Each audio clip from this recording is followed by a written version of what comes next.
سردار لطیف کھوسہ عدالت میں پیش ہوئے اور سائفر کیس کو جھوٹ اور بے بنیاد قرار دیتے ہوئے کہا کہ سائفر کیس میں سیکرٹ ایکٹ کا سیکشن 5 لاگو ہی نہیں ہوتا.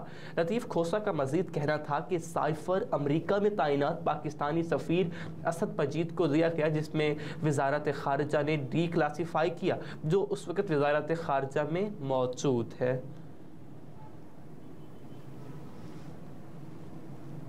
ایم کیو ایم نے مردم شماری میں کراچی کی 70 لاکھ آبادی بازیاب کرائی. فاروق ستار کا بیان.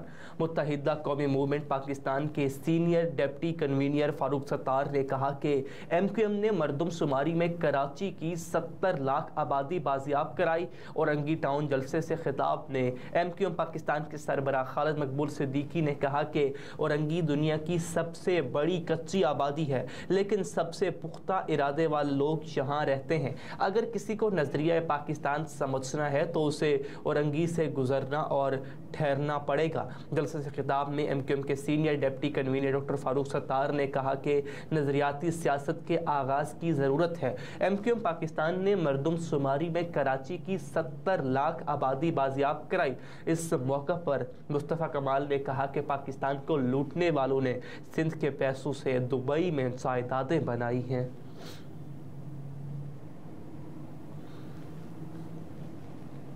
عامر میر کا سرکاری اسکولوں کو نجی اداروں میں تقسیم کرنے کے الزام پر سخت رد عمل. پنجاب کے نگراں وزیر اطلاعات عامر میر نے برہمی کا اظہار کرتے ہوئے کہا کہ مونس الہی شرانگیز جھوٹ پھیلانا بند کریں. ایک بیان میں عامر میر نے کہا کہ حکومت پنجاب نے کسی سرکاری اسکول کو کسی پرائیویٹ تعلیمی ادارے کے حوالے نہیں کیا, نہ ہی سرکاری اسکولوں کو پرائیویٹائز کرنے کا کوئی فیصلہ ہوا ہے. واضح رہے کہ اس سے قبل پی ٹی آئی رہنما مونس الہی نے کہا تھا کہ نگراں وزیر اعلیٰ پنجاب محسن نقوی سرکاری اسکولوں کی عمارتیں ذاتی جائیداد سمجھ کر بانٹ رہے ہیں. مونس الہی نے الزام لگایا تھا کہ نگراں وزیر اعلیٰ پنجاب نے سرکاری اسکولوں کو نجی اداروں میں تقسیم کرنا شروع کر دیا ہے.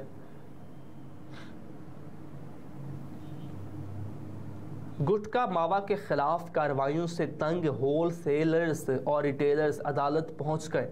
گٹکا ماوا اور مضر صحت اشیاء کی فروخت پر پولیس کارروائیوں کے خلاف ہول سیلرز اور ریٹیلرز نے عدالت سے رجوع کر لیا ہے. سندھ ہائی کورٹ میں دائر درخواست میں ہول سیلرز اور ریٹیلرز نے موقف اختیار کیا کہ سندھ حکومت نے گٹکا اور ماوا فروخت کرنے والوں کے خلاف کارروائی کے لیے قانون بنایا, اور قانون کے مطابق پولیس نے ہول سیلرز اور ریٹیلرز کے خلاف بھی مقدمات درج کرنا شروع کر دیے. وکیل درخواست گزار نے کہا کہ ہول سیلرز اور ریٹیلرز چھالیا اور تمباکو تیار نہیں کرتے. سندھ پولیس نے قانون کا مذاق بنایا ہوا ہے. وکیل کے موقف پر chief justice Sindh high court نے کہا کہ ان سب چیزوں کو ملا کر ماوا اور گٹکا تو بنتا ہے. اس پر وکیل درخواست گزار نے کہا کہ سندھ میں گٹکا اور ماوا فروخت کرنے پر پابندی ہے, چھالیا اور تمباکو پر نہیں. جو پولیس کو پیسے دے دے انہیں کوئی مسئلہ نہیں. عدالت نے استفسار کیا کہ بتایا جائے کہ چھالیا اور تمباکو کی فروخت پر نئے قانون کا اطلاق ہوتا ہے یا نہیں. اس پر ایڈوکیٹ جنرل سندھ اور پولیس نے جواب جمع کرانے کے لیے مہلت مانگی. عدالت نے سندھ حکومت اور پولیس سے رپورٹ طلب کر لی. اسرائیل کا غزہ پر قبضہ بڑی غلطی ہوگی. امریکی صدر کا بیان. امریکی صدر جو بائیڈن کا ایک انٹرویو کے دوران کہنا تھا کہ حماس کا وجود مٹانا ہوگا. ان کا کہنا تھا کہ جلد اسرائیل کا دورہ کرنے پر بھی غور کر رہا ہوں. جو بائیڈن نے فلسطینی صدر محمود عباس سے بھی ٹیلی فون پر رابطہ کیا اور کہا کہ حماس فلسطینیوں کی حق خود ارادیت کی ترجمانی نہیں کرتی, جبکہ محمود عباس نے بھی امریکی صدر کی تائید کی. ادھر اسرائیل کے نئے وزیر نے جنگ کے اختتام پر غزہ کو مزید چھوٹا کرنے کی دھمکی دیتے ہوئے کہا کہ مشرق اور شمال دونوں جانب سے فلسطینیوں کو اپنا علاقہ چھوڑنا پڑے گا. امریکی قومی سلامتی مشیر نے خبردار کیا کہ اسرائیل حماس جنگ بڑے تنازع میں بدل سکتی ہے. جنگ کے باعث لبنان سرحد پر نیا محاذ کھلنے اور ایران کی شمولیت کا بھی خدشہ موجود ہے. امریکی وزیر خارجہ اینٹونی بلنکن نے ریاض میں سعودی ولی عہد محمد بن سلمان سے ملاقات کر کے غزہ کی صورتحال پر تبادلہ خیال کیا. افغانستانیوں سے انگلینڈ کی اپسیٹ شکست نے پوائنٹس ٹیبل کو دلچسپ بنا دیا۔ ورلڈ کپ میں ہفتے کو پاکستان کی بھارت سے شکست اور پھر اتوار کے روز انگلینڈ کو افغانستان کے ہاتھوں اپسیٹ شکست نے پوائنٹس ٹیبل کو مزید دلچسپ بنا دیا۔ ہفتے کو احمد آباد کے نریندر مودی اسٹیڈیم میں کھیلے گئے میچ میں بھارت نے پاکستان کو 7 وکٹوں سے اس وقت شکست دی جب اننگز کی 117 گیندیں باقی رہتی تھی۔ پھر اتوار کو افغانستان نے دفاعی چیمپئن انگلینڈ کے خلاف شاندار کھیل پیش کیا اور 69 رن سے فتح حاصل کی۔ اس وقت پوائنٹس ٹیبل پر بھارت 6 پوائنٹس کے ساتھ پہلی پوزیشن پر ہے۔ دوسری پوزیشن اس وقت نیوزی لینڈ کے ہاتھوں میں ہے۔ یہ بھی ٹورنامنٹ میں اب تک ناقابل شکست رہی جس نے 3 میچز کھیلے اور تینوں میں کامیابی حاصل کی۔ پوائنٹس ٹیبل پر ساؤتھ افریقہ اس وقت تیسری پوزیشن پر ہے جس کے 4 پوائنٹس ہیں۔ اس کے علاوہ پاکستانی ٹیم چوتھے نمبر پر ہے جس نے 3 میچز کھیلے اور 2 میں کامیابی حاصل کی۔ پوائنٹس ٹیبل پر 5واں نمبر انگلینڈ، 6واں افغانستان، 7واں بنگلہ دیش، 8واں سری لنکا اور 9واں نیدرلینڈ کا، جبکہ 10واں حیران کن طور پر آسٹریلیا کا ہے۔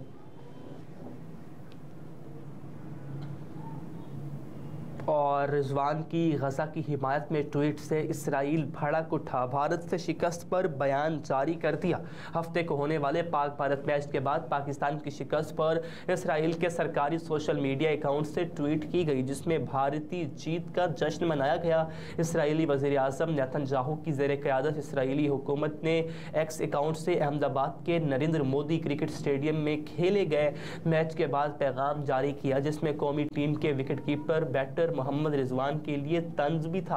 اس اکاؤنٹ سے کراؤڈ میں موجود بھارتی مداح کی تصویر پر رد عمل دیا گیا جس نے اسرائیل کی حمایت کا پوسٹر اٹھا رکھا تھا۔ تصویر پر اپنی ٹویٹ میں حکومتی اکاؤنٹ سے لکھا گیا کہ ہم بھارتی دوستوں کی جانب سے اسرائیل کے ساتھ یکجہتی کے اظہار سے متاثر ہوئے ہیں۔ ٹویٹ میں مزید لکھا گیا کہ ہم خوش ہیں کہ ورلڈ کپ کے دوران بھارت نے پاکستان بمقابلہ انڈیا میچ میں فتح حاصل کی اور پاکستان اپنی فتح حماس دہشت گردوں کے نام کرنے کے قابل نہ ہو سکا۔ مذکورہ بھارتی مداح کی یہ تصاویر بھارت میں اسرائیلی سفیر ناور گیلن نے شیئر کی تھی۔ مداح کے پکڑے پوسٹر میں اسرائیلی وزیر اعظم نیتن یاہو اور بھارتی وزیر اعظم نریندر مودی کو ایک دوسرے کے ساتھ ہاتھ میں تھامے دیکھا جا سکتا ہے۔ ہیڈ لائنز آپ جان چکے، نیوز اسٹوڈیو سے اب تک کے لیے اتنا ہی۔ مزید باخبر رہنے کے لیے دیکھتے رہیے SMTV گلوبل۔